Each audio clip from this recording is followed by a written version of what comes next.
दोस्तों, महात्मा गांधी ग्राम स्वराज की संकल्पना के बहुत बड़े समर्थक थे। उनका कहना था कि भारत की आत्मा गांव में बसती है, तो गांव का विकास किए बिना भारत का विकास करना संभव नहीं है।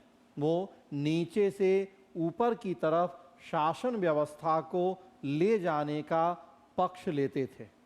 इन्हीं विचारों को ध्यान में रखते हुए हमारे देश में त्रिस्तरीय पंचायती राज व्यवस्था की स्थापना की गई, ताकि ग्रामीण स्तर पर ग्राम पंचायतों के माध्यम से ही हम स्थानीय लोगों की समस्याओं का समाधान कर सकें और उनके समावेशी विकास को सुनिश्चित कर सकें।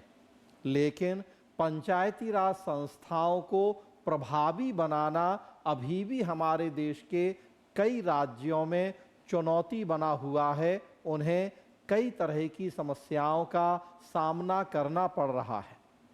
लेकिन उत्तर प्रदेश में ग्राम सचिवालय की व्यवस्था की गई है, जिसने पंचायती राज संस्थाओं के सशक्तिकरण में बहुत महत्वपूर्ण भूमिका निभाई है। प्रधानमंत्री जी ने तक उत्तर प्रदेश के ग्राम सचिवालय की व्यवस्था का बहुत समर्थन तारीफ की और दूसरे राज्यों में भी इस तरह की व्यवस्था को शुरू करने पर बल दिया। तो आइए थोड़ा सा चर्चा करते हैं ग्राम सचिवालय की व्यवस्था पर, जो कि उत्तर प्रदेश में शुरू की गई है। अखबार की एक कटिंग है। उत्तर प्रदेश का पंचायत सचिवालय देश के लिए बना एक बड़ा उदाहरण। तो क्या है पूरा मामला? प्रधानमंत्री के समक्ष राज्य सरकार ने दिया योजना का प्रेजेंटेशन। इसके तहत ग्रामीणों को गांव में ही मिल रहा है सरकारी सेवाओं का लाभ। पूरी न्यूज क्या है थोड़ा सा देखते हैं। उत्तर प्रदेश में ग्राम सचिवालय के माध्यम से पारदर्शी भुगतान प्रणाली को बढ़ावा देने के साथ साथ जनहित गारंटी योजना के तहत ग्रामीणों को गांव में ही तमाम सेवाएं और सुविधाएं मुहैया कराने की पहल प्रधानमंत्री नरेंद्र मोदी तक पहुंची है। प्रधानमंत्री के सामने राज्य सरकार की ओर से योजना का प्रेजेंटेशन दिया गया।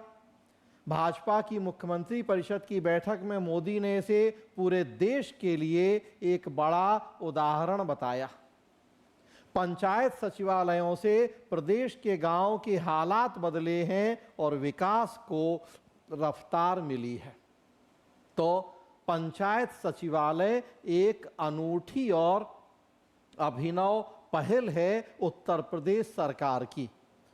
प्रधानमंत्री ने योगी सरकार के पंचायत सचिवालय मॉडल की तारीफ यूं ही नहीं की है। प्रदेश में 57,691 ग्राम पंचायतें हैं, जिनमें 56,642 में न सिर्फ पंचायत भवन बन चुके हैं, ऑलमोस्ट पूरे 57,691 पंचायतों में से 56,642 मतलब लगभग 1,000 पंचायतें बस ऐसी हैं जिनमें अभी पंचायत भवन बनने शेष हैं। बल्कि वहां पंचायत सचिवालय व्यवस्था भी प्रभावी हो चुकी है। तो केवल पंचायत भवन ही नहीं बने हैं, उनमें सचिवालय भी स्थापित किए गए हैं। इन सचिवालयों में त्रिस्तरीय संवैधानिक व्यवस्था बनाए रखने के साथ पारदर्शी भुगतान की प्रदेश सरकार ने अनूठी पहल की है।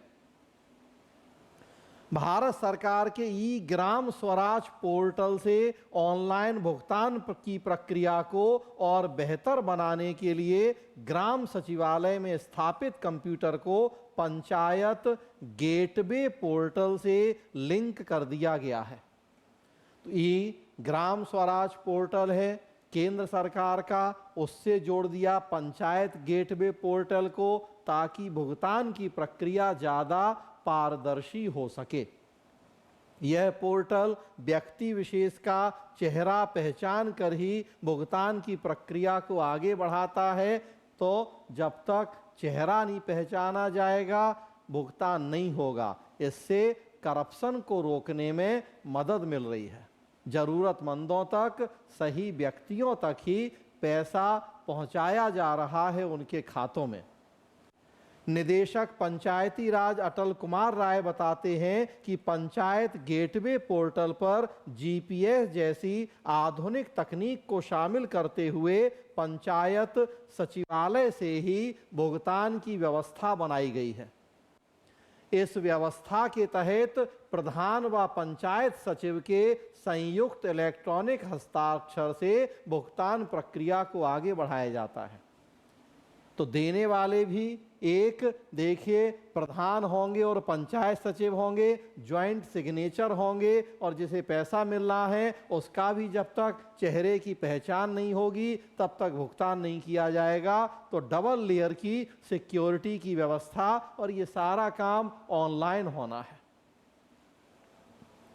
हर पंचायत भवन में पंचायत सहायक की तैनाती की गई है, जिनके माध्यम से सचिवालयों में कॉमन सर्विस सेंटर का संचालन किया जाता है। इससे ग्रामीणों को प्रमाण पत्रों के लिए सरकारी कार्यालयों के चक्कर नहीं काटने पड़ते। उन्हें गांव में ही जनहित गारंटी योजना के तहत उपलब्ध कराई जा रही तमाम सेवाओं का लाभ मिल जाता है। तो जो भी योजनाएं चल रही हैं जन कल्याण की, उस ग्राम पंचायत सचिवालय में ही उन योजनाओं का लाभ मिल जा रहा है। ग्रामीणों को उन्हें तहसील, जिला या कहीं और जाके दफ्तरों के चक्कर काटने की कोई जरूरत नहीं है।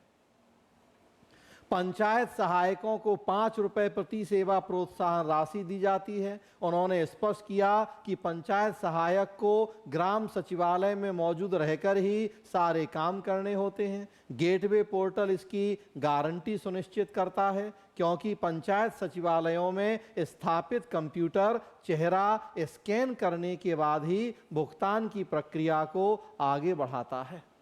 सीधे शब्दों में कहें तो पंचायत सचिवालय से ग्राम स्वराज की संकल्पना भी साकार हो रही है। तो ग्राम स्वराज भी, पारदर्शी भुगतान व्यवस्था भी। तो केंद्र सरकार के ई ग्राम स्वराज पोर्टल से जोड़ दिया पंचायत गेटवे पोर्टल को, भुगतान की व्यवस्था पारदर्शी बना दी गई, और उसके साथ में जो जनहित से जुड़ी कल्याणकारी योजनाएं हैं उनका लाभ वहीं मिलने लगा। उसके लिए कॉमन सर्विस सेंटर बना दिया, पंचायत सहायक की भी नियुक्ति कर दी गई। तो आप पंचायती राज व्यवस्था का जब प्रश्न लिखें तो उत्तर प्रदेश की एक अभिनव पहल की चर्चा जरूर करें अपने आंसर में। यूपी पीसीएस दे रहे हैं तो वहाँ तो चर्चा करनी ही है। इवन आप यूपीएससी या कहीं और का भी एग्जाम दे रहे हैं, पंचायती राज से जुड़ा प्रश्न लिख रहे हैं, तो इस अभिनव पहल की चर्चा करें और सुझाव दें कि उस दूसरे राज्य या बाकी राज्यों में भी इस तरह की व्यवस्था को शुरू किया जाना चाहिए।